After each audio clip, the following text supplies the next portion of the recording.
Howdy everyone, this is LockNutz, and you're watching a mod review of the OT6 series tractors by JCL's Farm Equipment. Hopefully you'll stick around to see what happens.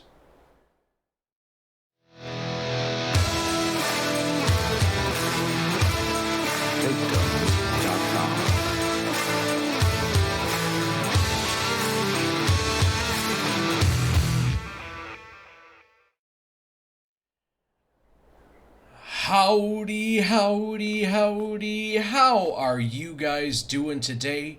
Oh my goodness, I tell you what, today we get to do a mod review of the International Harvester OT6 series tractor by JCL's Farming Equipment. Now this is for PC only, and it is 188 megabytes to download, and this little bad mamma jamma is chock full of different tractors and options. Well, I should say it's got 4 tractors and a couple other implements to go with it, but each type of tractor has a lot of different customization factors, and I got a good chunk of them out here. But before we get ourselves rocking and rolling too much, let's go ahead and read a little bit what the modder has set up for us.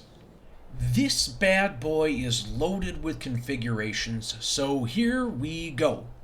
Tires: Michelin, Continental, Firestone, and Lizard. Rims: 8-hole cast, 12-hole cast, dual/plows. Weights: 1 or 2. Snow chains for the Lizard tires only. Front implement or solid rims. 3 or 4 rib, narrow or wide front. Spacing is adjustable with both left and right click down. 1206 color is changeable. Cabs: clamshell fender, flat top, ROPS, which stands for roll over something. Canopy, windbreaker, and Henniker. And again, the 1206 is changeable.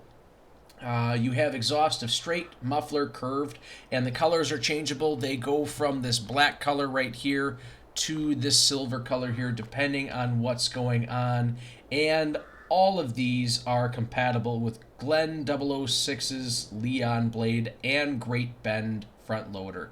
And then this pack includes the Leon, which is compatible with Tired Irons modding, 3040 Soundguard series. So that's something you can go ahead and look forward to. But what is it that we all have here? I just named off the options. What do we actually have? We have an International Harvester. They're all International Harvester, by the way. We have an International Harvester 706, the 706 High Clear, the 806, the 1206, and we also have the 68 front mount cultivator, along with that front loader and Leon blade. So that's what all is included in this pack. This little bad mamma jamma right there is the front loader. You have the Leon. I'm sorry, not the Leon. This is the Great Bend front loader, and then the Leon is back over there. That's that plow. But how much does it all cost, you might be asking? Well, let's take a little bit of a dive right here, because we have a couple things going on here. We have the International 706, both the high clear and the standard one have a horsepower range of 89 to 96 horses.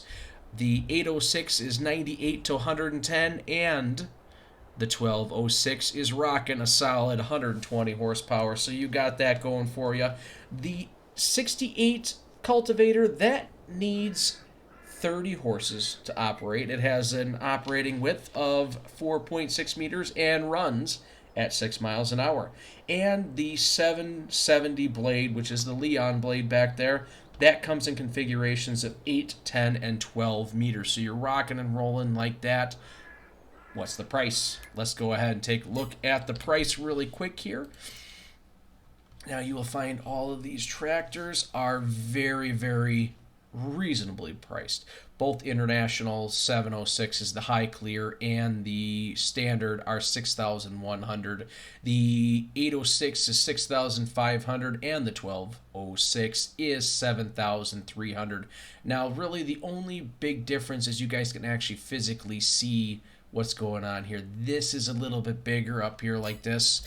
As you can kind of see here, it does sit up higher off the ground physically than the other tractors, and really that's the only difference. So if you have like crops or anything that you're trying to go over, obstacles, you know, that's kind of what that's all set up for. But let's go ahead and see what the options really are in here in the tractors. All of them are primarily the same, so we'll kind of go over here in the International 1206 since that has a couple other things that we want to take a look at, mainly the color design. You have the option of changing rims and then the design color somewhere. I think it might be for, yeah, it is for this here. We'll go ahead and show you in just a second. So as I said right here, you can go ahead and get the lizards on here. There we go, get the lizards.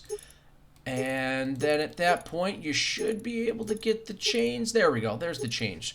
So if you want chain tires, that's what it looks like. And like I said, you have to have the lizard on there. But you do have all these other options for what you want to go about doing. Now, the stations. That's where you have the clamshell, the fender, and this is where we look at this. There you go. Pretty slick. The flat top fender, the rollover protection system, that's the ROPS. Rollover protection system, the canopy, and the International windbreaker. Pretty darn slick for those windy, cold days. Gotta love it. Got to love it. And then the Henniker Cab. I believe that's how you call it. Now, let's take a look at this. I'm going to go ahead and change the color of that because it's a little bit easier to see. You have the straight pipe, the muffler, and then the curved. Alrighty then. Now we come over here at the attachments. You have the weight bracket. You have the 5-weight bracket set up. And then the 13-weight bracket set up. So you got that rocking and rolling for you for a little bit of weight going forward.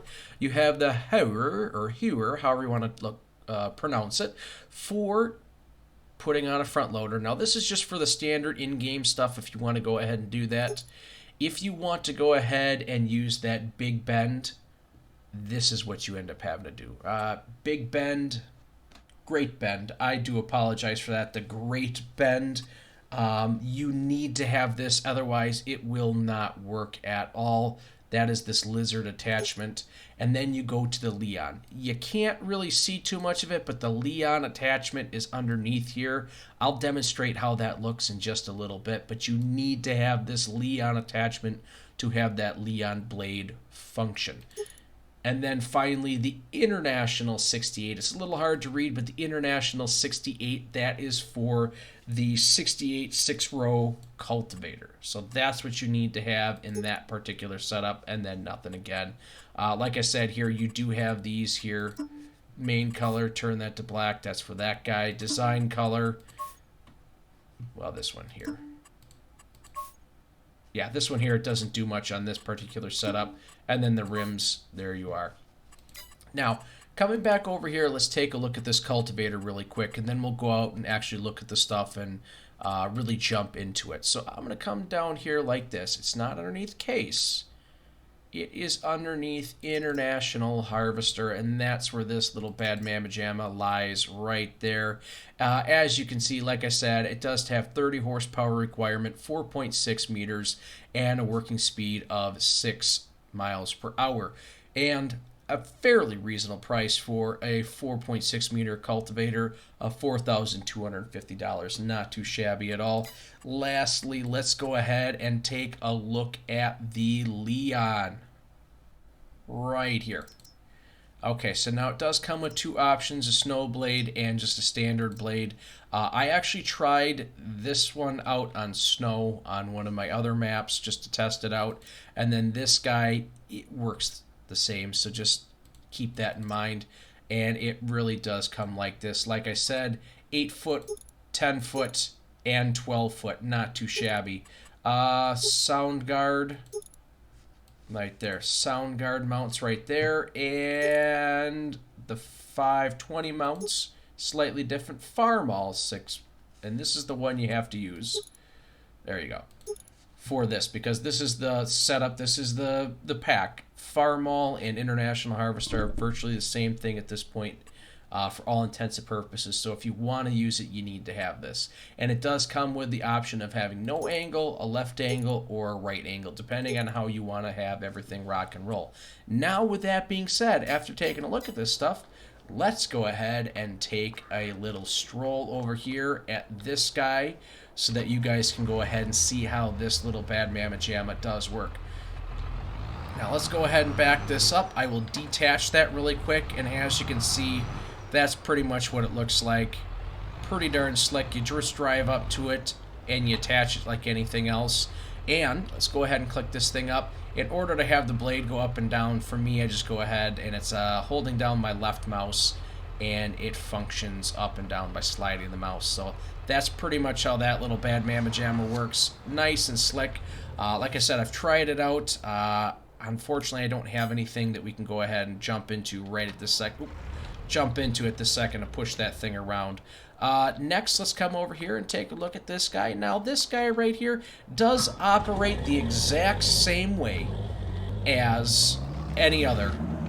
You just up and down with a mouse, nice and gentle, and there you go. Now, obviously, I'm taking a look at this here, and this probably is not the best setup. Let's turn this thing off. This is probably not the best setup. I can't guarantee that that's going to work out very well. That seems, well, very sketchy to have that small setup on the front of this big mamma jamma, but I guess it's just there for looks. And then finally we come over here to this guy, where we have the Cultivator. Now let's go ahead and get this thing up and running. Now just driving forward with this thing, you can go ahead and, as you can see, it operates just like a normal cultivator. Lower it down right there, raise it up. Now this is where this gets to be pretty interesting right here. This is what happens when you fold it. This is your transportation, just like that. It gets up like that. It doesn't smash into anything, I should say. Well, I haven't got it hooked on anything yet, but if you want to go ahead and drive around from point A to point B, this is generally how you have it all set up. And again, just fold it back out so you can get yourself rocking and rolling again. Alright, now with that being said, guys, let's take a little walk over here. You may have noticed it, you may not have noticed it, but there is even a slight sound difference between these three tractors. Again, this one here is primarily the exact same as the other guys. So let's start off back here with the 706 and get this little bad mamma jamma up and running. Alright, as you can hear, it's kind of a quieter tractor, but it also is a smaller motor. It's the smallest one of the bunch, so you can kind of see that the noise quality on it is slightly more quiet than the other ones that we've just been looking at. And honestly, it handles pretty darn well. Pretty darn well. I do kind of like that thing. I even noticed this when I was getting on there, the JCL's farm equipment. Let's see, what's that say? Somewhere in Ohio. Pretty darn slick. I really like that. I really do like that. The detail in this is absolutely fabulous. Absolutely fabulous. I love the way the motor looks and everything. So let's hop on over here and let's see. There was one thing I wanted to point out, but it's not over here at this second. So let's hop in this guy right here. And as you can hear, it has a different sound. A little bit beefier, a little bit throatier, pretty darn slick, and we're actually going to drive on over here because this is kind of where I want to go ahead and take a look at this. And again, it's the exact same tractor with a little bit more power, and it just, again, it just looks absolutely fabulous. Absolutely fabulous. The detail and all this stuff is super slick. Now, this is one thing I forgot to mention to you guys. When you do this, if you want to upgrade any of the motors, this little bump out is what ends up happening. So let's come in here for just 1 second and I'll demonstrate that for you really quick. Let's take this guy for example. If you go ahead and bump that motor up, it puts the little knob on front and it has some, let's not let me look at the back side. There we go. All right, and as you can see, there are a couple extra dials and doodads, some buttons on there. All in all, it's just a neat little thing, and it's not terribly ugly. Oh man, it actually looks kind of cool. Little knob or little nose on there, whatever you want to call it. And then we come back over here to my personal favorite, the 1206. Why is that? Because it is a turbo diesel with much more power.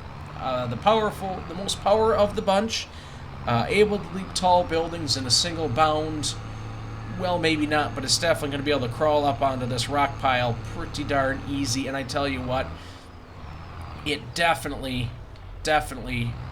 can handle pretty much whatever you can go ahead and throw at it. You wouldn't think so from this little bugger, but I tell you what, it is just a beautiful machine. Absolutely beautiful.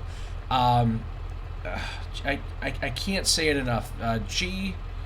JCL, just absolutely fabulous. The way that you have it on an uneven surface and it levels itself out. The grills are all super nice. You got the motors in there, super cool. You got the fan running in that. Again, the detail on this is absolutely fabulous. I'm going to be 100% honest with you guys. In complete disclosure, I am a big Farmall and International Harvester fan, so this is just too cool. Oh man, but I know you what, guys. Don't take my word for it. Go take a look at this mod for yourself.